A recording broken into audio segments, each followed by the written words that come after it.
Més de 550 alumnes de primer d'ESO han participat en la quarta edició de la Matiprat, la gimcana matemàtica escolar que celebren els diferents instituts de la ciutat.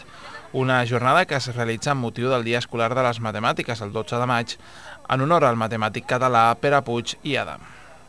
Viure la ciutat, viure des de la matemàtica, és a dir, la matemàtica més competencial, la matemàtica relacionada amb la vida quotidiana, prendre mesures, saber què és 1,5 litres, tenir compte del temps, situar-se en un plano, fer càlculs, per exemple, per enjardinar una plaça, poder saber quants anys va viure un personatge dels carrers, per exemple, amb la placa del carrer.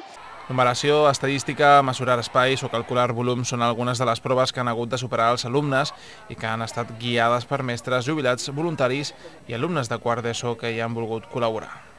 I la meva prova era de medir aquests pals i després havien de buscar el número pi amb unes altres objectes, coses que hi ha per allà al parc. Estava molt bé. Jo estava, diguéssim, a l'activitat de la font, aleshores tenia un grup de 7 o 8 nois i noies de quart de secundària que són els que han estat fent la prova. Jo estava simplement una mica de supervisor. La meva era una prova d'aigua, tenien una ampolla d'1,5 litres, havien de mesurar quant de temps tardava a omplir-se i havien de dir quant de temps tardarien en omplir 24 litres, per una regla de 3. En aquesta edició, a més, s'han afegit cartells amb codi QR on els alumnes han pogut conèixer millor la vida d'11 dones matemàtiques il·lustres.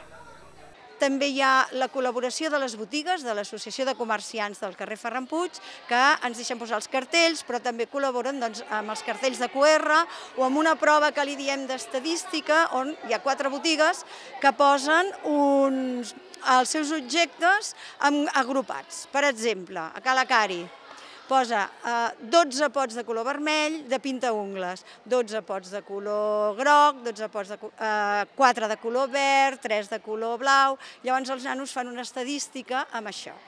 Tot el centre s'han emportat 2 premis, el Matiprat, que és pels guanyadors de les proves, i el Matiestil, pels que anaven millor disfressats. Un matí on els càlculs han estat els protagonistes i que alhora ha servit perquè els alumnes s'ho passin bé comprovant que les matemàtiques també són un element per viure, per gaudir i per aprendre.